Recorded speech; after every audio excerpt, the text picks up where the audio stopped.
बिस्मिल्लाहिर्रहमानिर्रहीम। फ्रेंड्स, आज की वीडियो में मैं आपको बताने वाला हूं कि आप अपने नाम की रिंगटोन कैसे बना सकते हैं। जी हाँ फ्रेंड्स, अगर आप चाहते हैं कि आपके मोबाइल में आने वाली कॉल्स आपके नाम की रिंगटोन्स पर हों तो ऐसा पॉसिबल है। जी हाँ, अगर आप जानना चाहते हैं कैसे पॉसिबल है तो आपको सिंपल क्या करना है, आपको अपने मोबाइल में गूगल ओपन कर लेना है।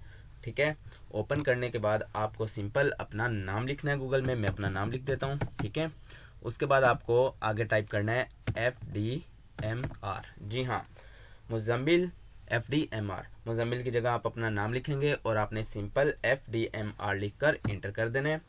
सर्च कर लें आप। ठीक है, उसके बाद जो सबसे ऊपर लिंक आपको नज़र आ रहा है आपने सिंपल इस पर क्लिक कर देना है। ठीक है, मैं क्लिक कर देता हूँ।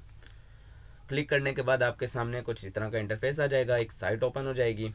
ठीक है, यहाँ डाउनलोड का ऑप्शन है, आपने जस्ट डाउनलोड के ऑप्शन पर क्लिक कर लेना है। तो जब वो डाउनलोड हो जाए तो आपने ओपन फोल्डर कर लेना है। ठीक है, ओपन फोल्डर करने के बाद आपको सिंपल करना क्या है, आपको यहाँ पर नज़र आ रही है एक रिंगटोन बन चुकी है। ठीक है, मैं Muzammil please pick up the phone. Muzammil please pick up the phone.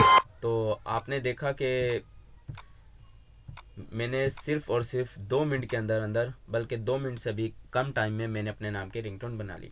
अब ये जो रिंगटोन है, ये जो मैंने बनाई है, इसको मैं चाहूँ तो मोबाइल में यूज़ कर सकता हूँ। तो फ्रेंड्स, उम्मीद करता हूँ आज की वीडियो आपको पसंद आई होगी। अगर वीडियो पसंद आई है तो वीडियो को लाइक कीजिए, चैनल को सब्सक्राइब करना मत भूलिएगा। इंशाल्लाह मिलते हैं नेक्स्ट वीडियो में। अल्लाह हाफिज़।